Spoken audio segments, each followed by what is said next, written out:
Tonight, I'm going to be doing something a little different. I'm going to read you a story. Have you ever smelled searing hot human flesh?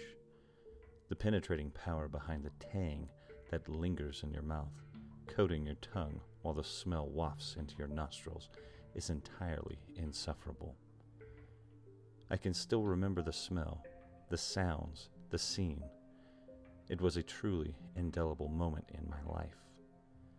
I know that my story may not scare you like tales of the boogeyman, but I can assure you my experience was real and terrifying to me.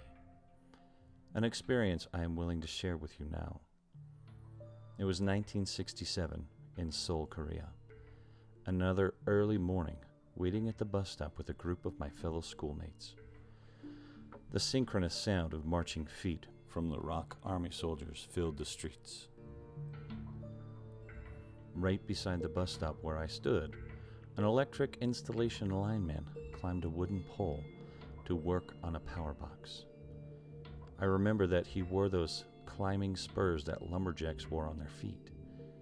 I was mesmerized by those neat-looking spurs, so I honed in on them as they pierced the wooden pole with every jab he made.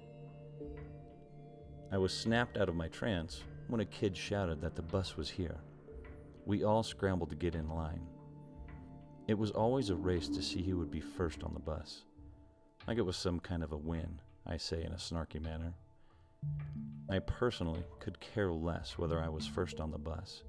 It just didn't excite me like it did for the others. I sluggishly walked into line, loosely grasping my backpack straps, when all of a sudden, there are horrifically loud pops and bangs.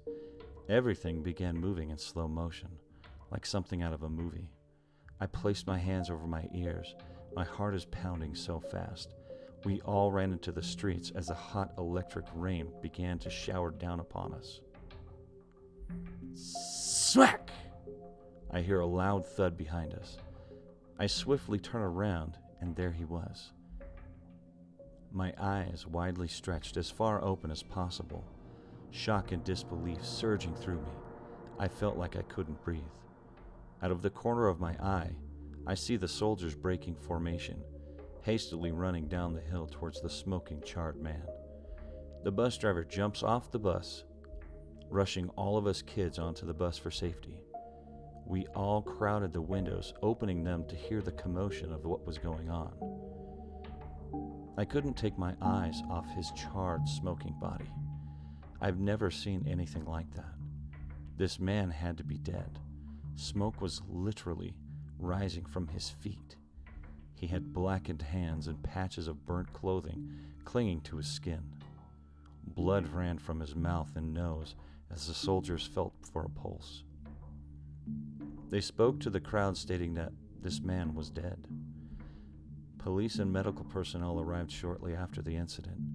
Our bus driver slowly boarded the bus after being told by the officers to get the kids away from the scene.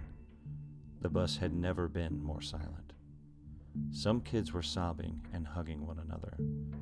I was teary-eyed myself. That poor man is all I could think. I can't believe what I just witnessed. The smell of his body, the burnt skin and hot blood, it lingered for days.